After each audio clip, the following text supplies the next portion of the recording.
కేంద్రంలోని మోదీ సర్కార్ petrol diesel ధరలు పెంచి సామాన్యులపై తీవ్ర భారం మోపిందని ఫైర్ అయ్యారు కాంగ్రెస్ నేతలు. సీఎం రేవంత్ రెడ్డి చేస్తున్న అభివృద్ధిని చూసి ఓర్వలేకే బీఆర్ఎస్ లీడర్లు ప్రజాప్రభుత్వంపై తప్పుడు విమర్శలు చేస్తున్నారని ఆగ్రహం వ్యక్తం చేశారు. కేసీఆర్ పాలనలోనే శాంతి భద్రతలు క్షీణించాయని, ఫోన్ ట్యాపింగ్ వ్యక్తిగత స్వేచ్ఛ హరించాయన్నారు హస్తం నేతలు.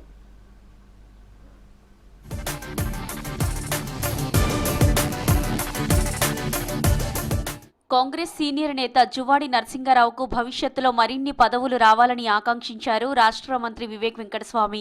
జువ్వాడి కష్టపడే నాయకుడని చెప్పారు. ఇటీవల జువ్వాడికి రాష్ట్ర వెలుమ కార్పొరేషన్ చైర్మన్ పదవి అప్పగించింది సర్కార్.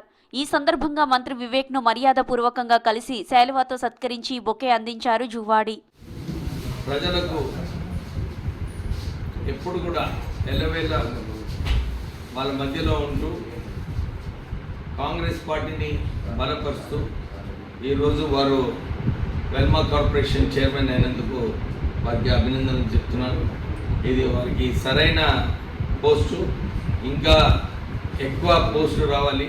పెట్రోల్ డీజిల్ ధరల పెంపునకు నిరసనగా యాదాద్రి భువనగిరి జిల్లా యాదగిరిగుట్ట నుండి మోటకొండూరు వరకు సైకిల్ యాత్ర చేశారు ప్రభుత్వ విప్ బీర్ల ఐలయ్య. ప్రజలతో మాట్లాడి సమస్యలు తెలుసుకున్నారు.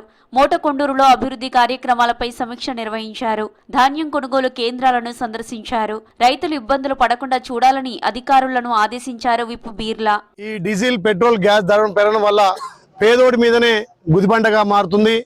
వీటి వల్ల నిత్యావసర సరుకుల ధరలు పెరిగిపోయి పేదోళ్ళకే భారం అవుతుంది తప్ప ఉన్నత వర్గాలకు ఎక్కడ కూడా ఇబ్బంది కాదు. మరి ఏదైతే మోడీ నిరంతృత్వ పాలనకు, నిరంకుశ పాలనకు నిరసనగా గత 10 రోజుల నుంచి ఆలే నియోజకవర్గంలో ఎక్కడ కూడా డీజిల్ పెట్రోల్ బండ్లు వాడకుండా ఒక నెల రోజుల పాటు పెట్రోల్ డీజిల్ బండ్లను అవాయిడ్ చేసి సైకిళ్ళ మీద, అవసరమైతే ఈవీఎంల మీదనే ఆలే నియోజకవర్గం మొత్తం తిరుగుతా అని చెప్పి మాట ఇచ్చి రాష్ట్రంలో శాంతి భద్రతలపై బీఆర్ఎస్ నేతలు అసత్యాలు, అబద్దాలు మాట్లాడుతూ ప్రజలను తప్పుదోవ పట్టిస్తున్నారని ఫైర్ అయ్యారు కాంగ్రెస్ ఎమ్మెల్యే వేముల వీరేశం. సీఎం రేవంత్ రెడ్డి అందరికీ స్వేచ్ఛగా అభిప్రాయం చెప్పే అవకాశం కల్పించారన్నారు. గతంలో కేసీఆర్ ధర్నా చౌక్ ఎత్తివేశారని గుర్తు చేశారు.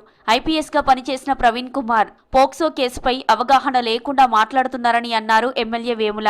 ఈ రాష్ట్ర శాంతి భద్రతల మీద, ఇప్పుడు వాళ్ళ నాయకత్వం మీద మాట్లాడినటువంటి మాటలన్నింటినీ కూడా ప్రజల ముందు పెడితే నాడు ఆర్ఎస్ ప్రవీణ్ కుమారు, నేడు ఆర్ఎస్ ప్రవీణ్ కుమార్ అని చెప్పేసి పుంకానులుగా చెప్పవచ్చు. ఒక స్వేచ్ఛాయుతమైనటువంటి వాతావరణాన్ని కల్పించింది మా ముఖ్యమంత్రి రేవంత్ రెడ్డి కాదా? ఆనాడు ధర్నా చౌకను ఎత్తేస్తే ధర్నా చౌకను పునరుద్ధరించి ఈరోజు అందరూ స్వేచ్ఛగా తమ అభిప్రాయాలు చెప్పుకునేటువంటి అవకాశం ఏలేదా? నాగర్ కర్నూలు జిల్లా పదర మండలం మద్దిమడుగు ఆంజనేయ స్వామి ఆలయ ఆవరణలో జరిగిన అగ్ని ప్రమాదంలో నష్టపోయిన బాధితులను పరామర్శించారు అచ్చంపేట ఎమ్మెల్యే వంశీకృష్ణ. అన్ని రకాలుగా ఆదుకుంటామని భరోసా ఇచ్చారు. బాధితులకు తక్షణ సహాయం అందించాలని అధికారులను ఆదేశించారు.